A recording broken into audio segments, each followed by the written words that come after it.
This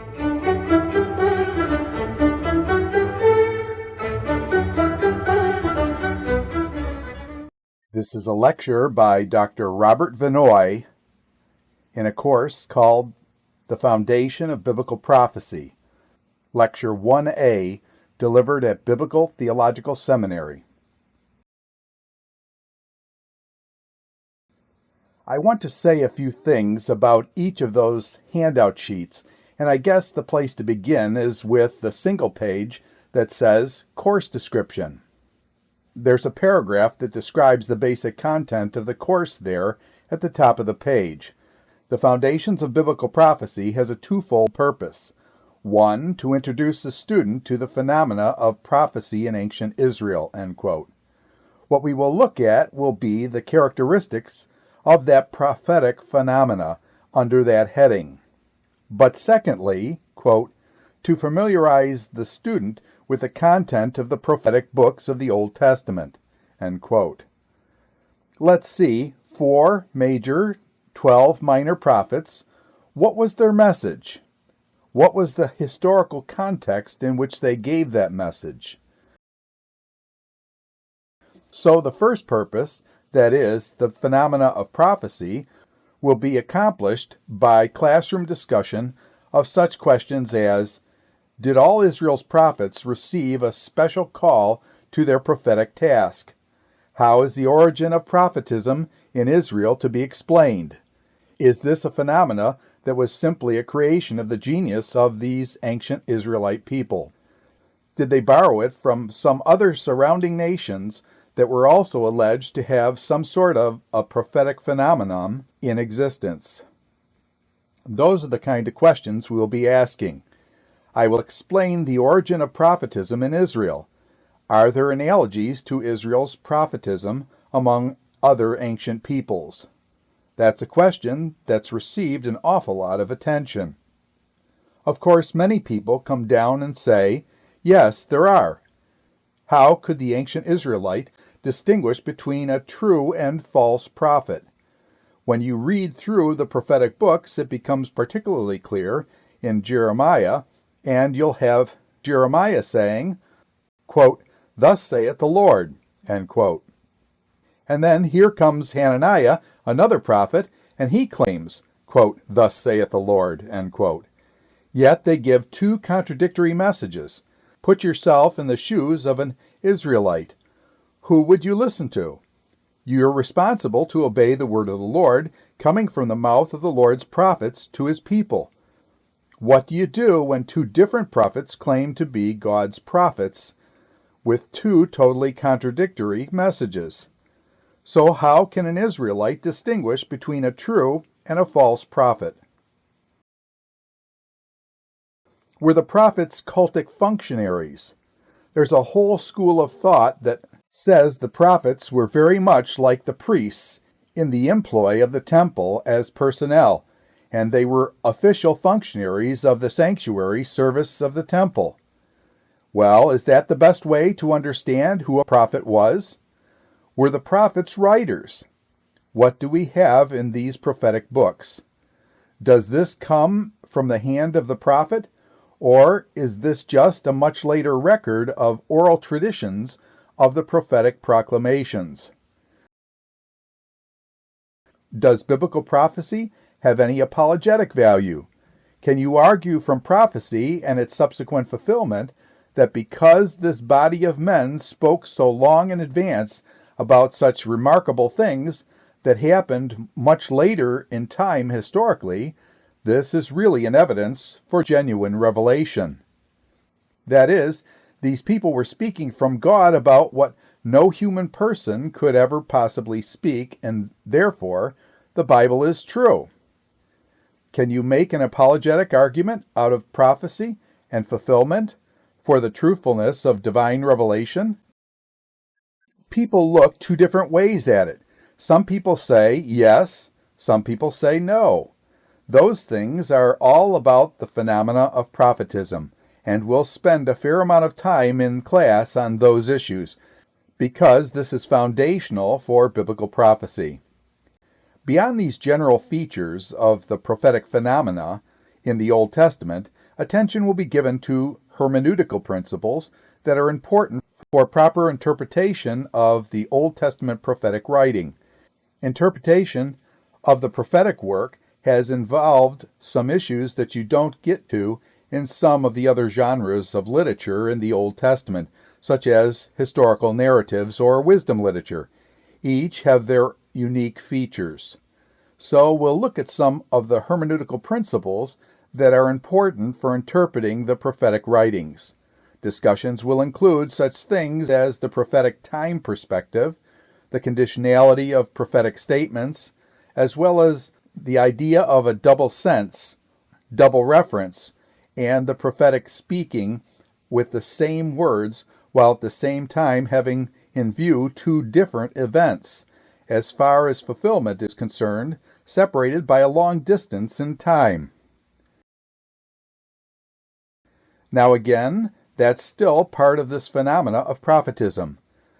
But to get to that second purpose of content, the student will read each of the major and minor prophetic books along with C. Hassel Bullock's Introduction to the Old Testament and Prophetic Literature, where he takes each book and discusses the content of the book, interpretive problems, historical background, and its general message, etc. So as far as content in class, I'm not going to do a whole lot with that. Largely, you're going to read the prophetic books and Bullock's introduction. In class, I'm going to deal with 4 of the minor prophets, Obadiah, Joel, Jonah, and Amos. And when I start coming to the end of the course, I'll teach Obadiah, Joel, Jonah, and Amos. So that's the general description of what we will be doing. Let's go through the objectives, and then on the back side of that page, when we get to methods, I'll talk about assignments. As far as objectives of the course, some of this is a repeat of what we just said in the preceding paragraph. First, to examine the phenomenon of prophetism in ancient Israel, including such things as prophetic call, inspiration of the prophets, relation of true and false prophets, symbolic acts, comparison of prophecy in Israel and prophecy outside, and apologetic value of biblical prophecy. We'll just run through that. Second, to become familiar with the writings of the prophets of Israel, including the general content of each book, its purpose, and historical setting. So that's the content piece. Third, to learn some principles of hermeneutics relative to the prophetic writings, both in theory and application. I'll lecture on that for a session or so. But when we get into the 4 minor prophets, we'll be applying those principles, and we'll see the way some of them are relevant to the text. Fourth, to become acquainted with critical theories concerning the authorship and character of prophetic books, with particular attention given to Isaiah and Daniel. Does the message of Isaiah come from a man called Isaiah the prophet, living in the time of Ahaz and Hezekiah? Or is this material that came from a much later time? That question arises very acutely from Isaiah chapter 40 to the end of the book, so that if you look at the average commentary from mainstream biblical scholars, you will find a commentary on Isaiah the prophet, that is, chapters 1 to 39. Then you'll find the second volume on what's called Deutero-Isaiah, or the second Isaiah, in chapters 40 through the end, which pretty consistently is said to be from someone other than Isaiah the prophet. Why do they say that? That second part of the book of Isaiah assumes that the Babylonian captivity has already taken place, which occurred over 150 years after the historical Isaiah. Of course, it had not taken place in the time of Isaiah. Isaiah was saying it would take place, yet chapters 40 to 66 seem to assume that it has taken place, and that now God is going to bring Israel back from captivity. Specifically, they're going to come back from captivity under the reign of Cyrus the Persian, who was mentioned by name. He lived centuries after the time of Isaiah the prophet. So the question is, how could anyone have spoken in advance so clearly and so precisely about the rise of the Persian Empire and the ruler, Cyrus, and that under Cyrus, Israel would return from captivity? In mainstream biblical studies, the conclusion is that's impossible. This must have been written by someone much later who was living in the time of Cyrus, and therefore he would have known that Cyrus existed. So I'm going to look at that whole question with Isaiah because it's with Isaiah and Daniel that this question is most frequently raised, and the authorship of the book is challenged. In Daniel, you have very similar issues.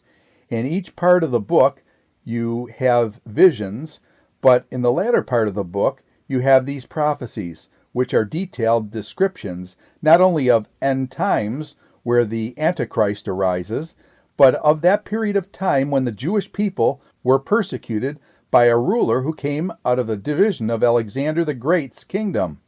For Israel, this was a time when the Seleucids up in Syria and the Ptolemies down in Egypt fought over the Holy Land, struggling over who would control that territory. There are wars between them. That's for the north and the south. In the midst of this, there is a description of none other than Antiochus Epiphanes of the Seleucid dynasty. The descriptions of his persecutions of the Jewish people and the desecration of the temple, history that quite clearly took place in the 2nd century BC. How could Daniel, writing back before 500 BC, have known in advance in such detail what was going to play out 300 years later? So the general conclusion of mainstream biblical studies has been, well, Daniel didn't write this.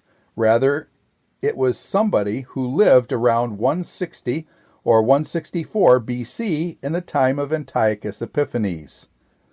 We'll look at some of these arguments. Fifth, we will explore how the message of the prophetic writings has relevance for the church of the 21st century. You will do an assignment on that and do some reading outside of Bullock. That's certainly an important issue. This is part of Scripture, for Paul has said, quote, "All Scripture is given by inspiration of God and is profitable for doctrine, for reproof, for correction, for instruction in righteousness," end quote. That certainly includes the prophetic books of the Old Testament. But how do you find meaning from these books for today?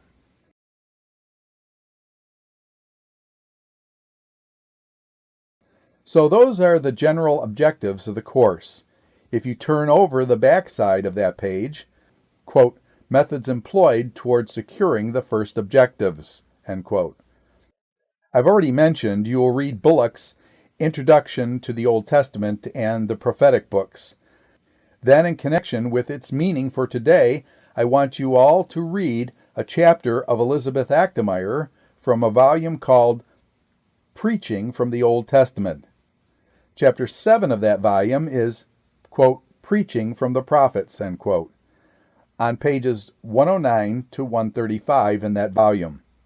In addition to that, I want you to read one of the following two books, either Elizabeth Achtemeyer's Preaching from the Minor Prophets or Donald Leggett's Loving God and Disturbing Men, Preaching from the Prophets. The purpose of each is to discuss how to find meaning for today in preaching from the prophetic books. I'll come back in a minute to what I want you to do with that once we get to the assignment page. I also want you to read each of the prophetic books in the English Bible.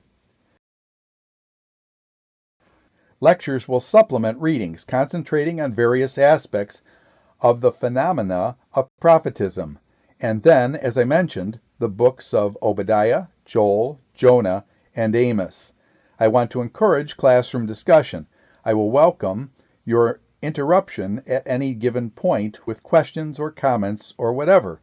There will be an exegetical paper on the book of Hosea. I'll say more about that when we come to the assignments. There will be an exegetical analysis of a passage from Amos 9, verses 11 to 13, which becomes a pretty important passage relative to establishing a hermeneutic for interpreting prophetic writings, because that text in Amos 9, 11 through 13 is picked up in the book of Acts, chapter 15. It is quoted and interpreted in a certain way, but there are a host of issues around exactly how it is being used and what conclusions can be drawn. So I want you to work on that passage a bit, and I will do some class discussion of that passage after you've already worked on it. In fact, that'll be the last class of the course. You will need to write a brief discussion of the readings from Actemeyer and Leggett also. As far as testing, there is potential for a quiz each week on the assigned readings from Bullock. There's a midterm and a final, and there is this paper on Hosea that will be a factor in your grade as well. If you go over this assignment page and go over to page 4 down on the bottom, you'll notice there's a schema on grading. 1/4 is quizzes on Bullock. The Amos exegesis and the Actemeyer report are considered the equivalent to a quiz. So all that lumped together cumulatively is 1/4 of your grade. The Hosea paper is 1/4 of your grade. The midterm and finals are also 1/4 of your grade. So there's 4 factors in the grade. Now let's go back to the first page of that assignment sheet. I again list the various readings, Bullock, chapter 7 of Actemeyer, and then either Actemeyer or Leggett at the top. Those are the things you will read. The term paper.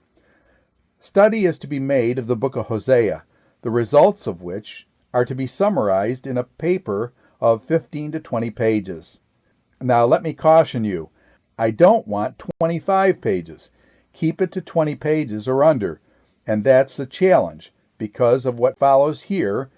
What I want in this paper is to discipline yourself, but 15 to 20 pages, typewritten double-spaced with a normal-sized font, using correct form for footnotes and bibliography and so forth. I'm not so concerned what form that is, but you ought to be consistent in the form, to follow the University of Chicago or MLA or whatever. The paper is to include discussion of the following matters. There are 3 topics. The first thing I want you to include is a discussion of the moral problem of Hosea's wife Gomer. The Lord tells Hosea to go out and marry a harlot. That has bothered a lot of people.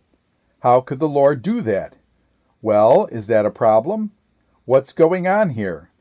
I think if you start researching this, you'll be surprised at the amount of literature there is out there on this question, and the enormous variety of ways in which people have dealt with this problem and come to a conclusion.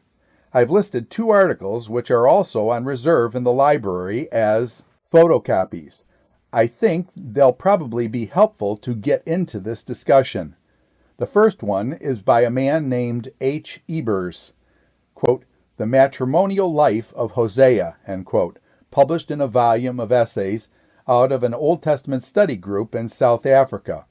It's a good survey of the questions involved. Then H. Raleigh's, quote, The Marriage of Hosea, end quote, in a volume called Men of God, Studies in Old Testament History and Prophecy. If you look at those 2 articles, you'll get into the issue, and from there, go wherever you want. What I'm interested in as far as discussion in your written paper is your own conclusion and why you've come to that conclusion. You'll have to show some awareness of what all the issues are in doing that, but I really want you to do some reading and thinking on that, and then put on paper what your own conclusion is after having gone through that. So that's the first piece of it. Second, I want you to read through Hosea a number of times. It's not that long of a book. It's rather the complex way it's organized, but read through it and then select some verse, section, or topic or theme, or you could even do a word study of a significant word. It's all up to you. but select something like a verse, a section, or a topic, or a topic other than the topic of Hosea's wife. I don't want you to go back to that question. Take something else in the second section, something you find interesting. Comment on it, utilizing insights derived from Hebrew translation exegesis. In other words, I want you to show some evidence that you're working with some interpretive issue in the book of Hosea, and using the Hebrew Bible in the process of working with that. So that's the second section. Then the third section is the prophet's meaning for today. Make some comments on the significance of the book of Hosea for the time in which it was written, and then bridge the historical gap. We live in a totally different time, culture, place, and history of redemption than Hosea did. Comment on its significance for God's people in the 21st century. So there are 3 sections of the paper. I'd say 3 mini papers. I want you to work through that you turn in as one paper, but with those 3 sections. Now, any questions on this? I want you to show evidence you've done some research, but I wouldn't put any significant length on it. Let me at this point just skip over to page 3. You notice the way this assignment schedule works. The dates are due dates, so today is the 9th, next Tuesday is January 16th. And I want you to read from Bullock his discussion on Obadiah, Joel, Jonah, and Amos. I'd appreciate it if you'd more than just read it. I want you to take some notes and internalize some of it, work on it. Be ready for a potential quiz on Bullock. For the following week, you have Hosea and Micah. That's only 40 pages. I have given a reading assignment from Bullock for January 30th. That's to start working on that Hosea paper, and you can work on that Hosea paper all the way through. The following week, Isaiah and Zephaniah. Then the week after that, back to the Hosea paper research. And then you come to the midterm. Then you're back to Bullock with Habakkuk to Jeremiah and Nahum. And then Bullock on Daniel. But March the 6th, the Hosea paper is due. In other words, you have 2 open assignment dates to work on it, plus whatever time you'll be doing along the way. But by Tuesday, March 6th, I want you to turn it in. Now there is an asterisk there, which over in the middle of the page 4, you see 1 week extension will be granted without penalty. But beyond 1 week late, I will deduct 5/10 of a grade point per week subsequently. I am not leaving this paper till the end of the course. I want you to have it done 2/3 of the way through the course, so it's not piling up at the end. March 13th, you're back in Bullock. March 20th, Amos exegesis. I will give you a worksheet with some questions on it that I want you to respond to in written form for that assignment. I'll give it to you in a few more weeks. Then I will discuss that Amos 9 passage, as I mentioned, for Tuesday, March 27th, which is our last lecture time. Tuesday, April 3rd, is the final exam. I want you to turn in a 2-page written summarization of the 5 most significant things you have learned from reading either the 2 assigned readings from Achtemeyer, chapter 7, or the book by Leggett.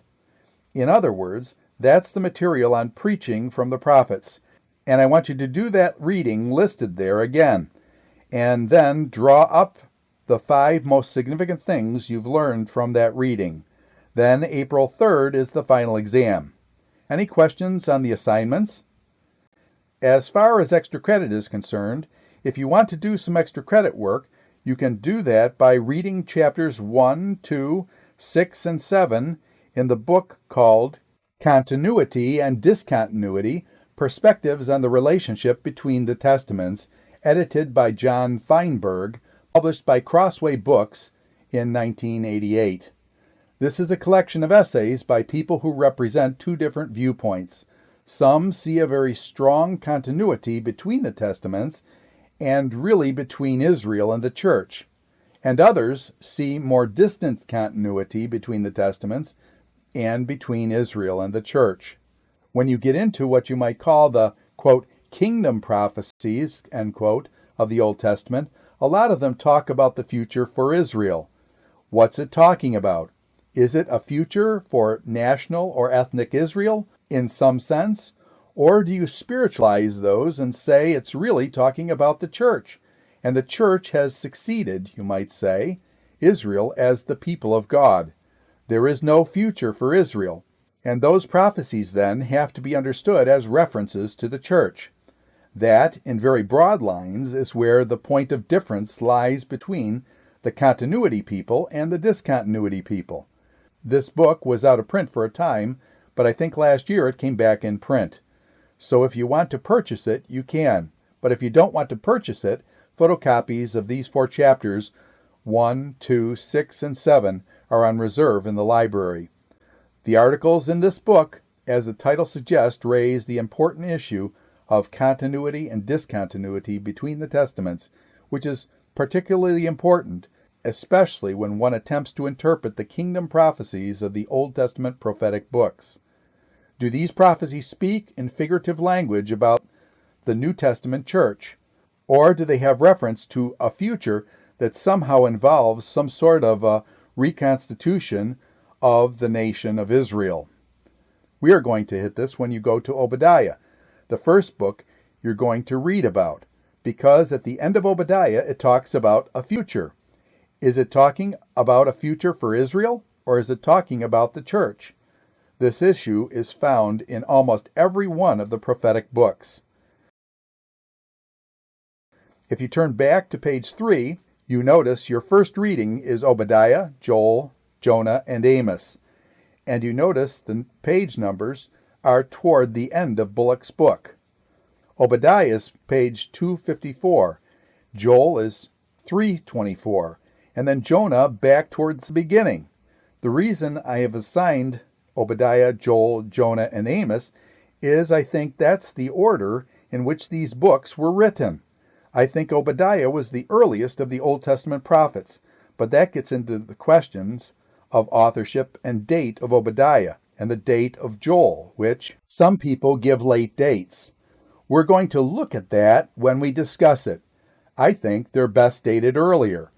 That's not an issue that's necessarily between conservative interpreters and more liberal interpreters. It's not that kind of an issue.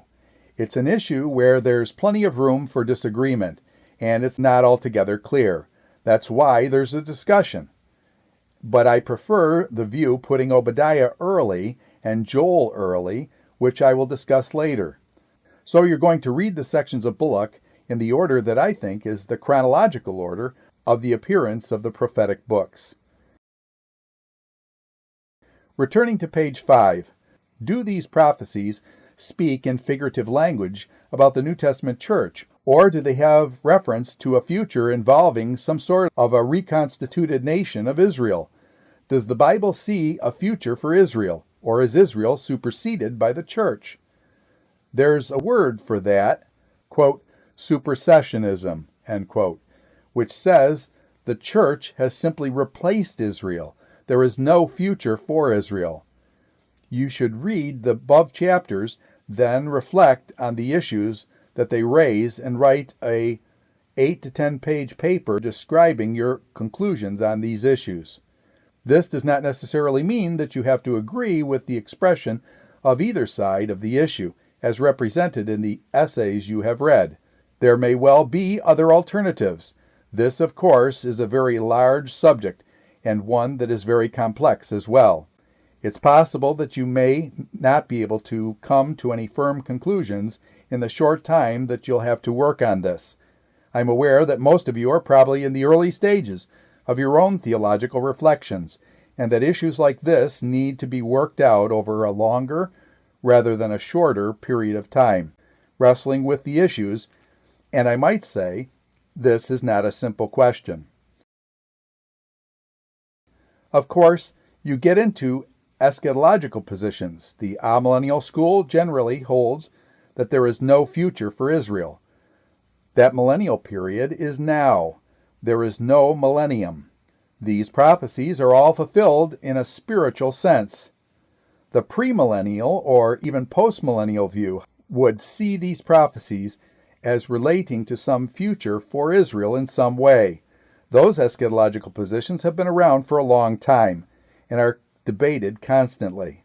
But I would hope that this project would encourage you to at least make some tentative steps toward finding your own way in these questions, and then enable you to identify some of the outstanding issues that are as yet unresolved in your mind.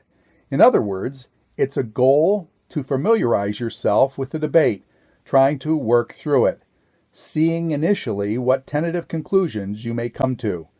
These unresolved issues could also be part of the discussion for your paper. The due date is March 27th. That is the last class before the final exam. Notice that it says, quote, "there is no extension," end quote. If you do the paper, an A will increase your final grade by 0.75 or 3/4 of a grade. And in the grade point scale, you know an A is a 4, a B is a 3, and a C is a 2. So if you have an average of 3 for all the other components of the course, when you get this, if you get an A on it, you will have a 3.75 instead of a 3. Any question on the extra credit? These other handouts are for use as we go forward. There's a class lecture outline that I will follow in our class lectures. There's a bibliography key to that class lecture outline. And then there's that set of citations which is also key to the class lecture outline, but includes actual paragraphs taken out of some of the entries in the bibliography. Then there's a set of PowerPoint slides. I don't have a lot of slides for this course, but there are a few. I might comment on the bibliography. You notice the first heading, quote, "General Reference Volumes on the Prophetic Books," end quote. Here I have listed some other books that are similar to Bullock that survey the prophetic materials. Bullock is the first one listed there. There are 2 surveys of the prophets that have come out in the last couple years that are really quite good. They're quite different, but they're both quite good.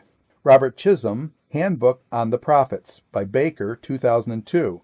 Chisholm is at Dallas Seminary. And the last entry, O. Palmer Robertson, The Christ of the Prophets, Presbyterian Reformed, 2004.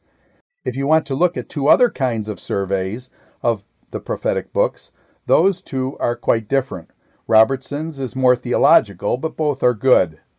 J. Barton Payne's Encyclopedia of Biblical Prophecy is a complete guide to scriptural predictions and their fulfillment. This was written some years ago in 1973, but I think it's still available. It's a very interesting volume because what Payne does is go through all Scripture and isolate every statement of Scripture that he considers to be a prophetic statement, referring to something in the future. Then he interprets every single one of them, and he has categories of time as far as fulfillment. Fulfillment in the Old Testament, fulfillment in the intertestamental period, fulfillment in the New Testament period, fulfillment sometime in the church age, fulfillment in the millennial period, and fulfillment in the eternal state. He gives numbers for all these things and charts them out. So what you find in this encyclopedia is a reference source. If you're dealing with some verse or prediction, you can look at it and see at least Payne's interpretation of it and where he thinks you would find fulfillment. You don't always have to agree with him, but it's useful as a reference at least to get you going on some of that. The first part of the book is a long introduction to the prophetic phenomenon, and it's sort of like what you're doing in the introduction to this course, discussing some of the phenomena of prophetism in Israel.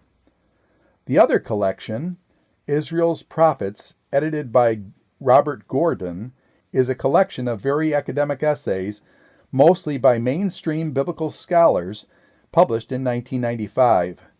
Then, more recently, Gordon McConville wrote The Prophets, Exploring the Old Testament, Volume 4, InterVarsity, 2002.